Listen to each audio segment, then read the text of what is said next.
Le groupe Nature et Progrès Aveyron compte à peu près 40 professionnels, une trentaine de bénévoles non professionnels, puisque à l'intérieur du groupe Aveyron, on retrouve à la fois des gens qui sont directement liés à la mention Nature et Progrès pour leur activité et d'autres qui sont juste militants. Donc le groupe Aveyron, il se répartit donc évidemment sur tout l'Aveyron et il est divisé en deux, avec un groupe dans le nord et un groupe dans le sud. Et il se retrouve autour d'une COMAC, un comité d'attribution de la mention, où les gens vont présenter leur dossier et obtenir la mention pour une année. Et donc pouvoir après l'utiliser à l'intérieur de leur activité économique et faire valoir le principe de Nature et Progrès auprès de leur clientèle.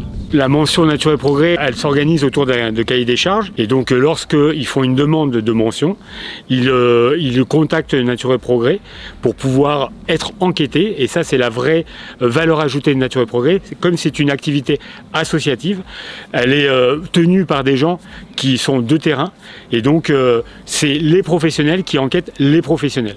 Toutes les personnes qui participent à Nature et Progrès sont des adhérents à une association, donc sont tous bénévoles. Il n'y a aucune rétribution pour participer à la vie de Nature et Progrès. Par contre, nous, dans notre activité, on participe au fonctionnement de Nature et Progrès au niveau national, puisqu'on paye une adhésion qui va permettre à d'autres de fonctionner. L'adhésion Nature et Progrès, d'un point de vue professionnel, est liée au chiffre d'affaires que l'on va produire chaque année.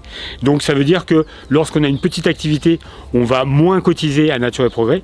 Et du coup, quand on a une grosse activité, on va contribuer au fonctionnement global en aidant aussi ces petits à pouvoir rester à la Nature et Progrès. On a essentiellement des activités qui tournent autour du maraîchage, on a quelques ateliers de savonnerie, on a quelques paysans boulangers ou des boulangers, on a à ce jour pas encore d'éleveurs et après on a quelques producteurs d'activités un peu annexes, des confitures, des plantes médicinales, etc., etc.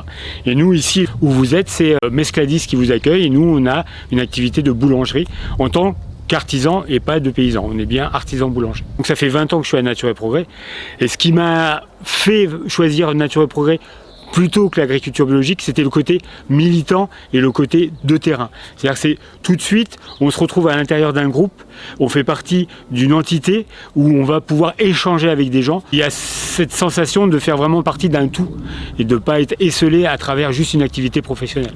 La base de Nature et Progrès, c'est surtout la protection de la planète. C'est surtout mettre en avant une façon de se nourrir, de nourrir la planète, autre que celle que propose l'agriculture industrielle ou même l'agriculture conventionnelle.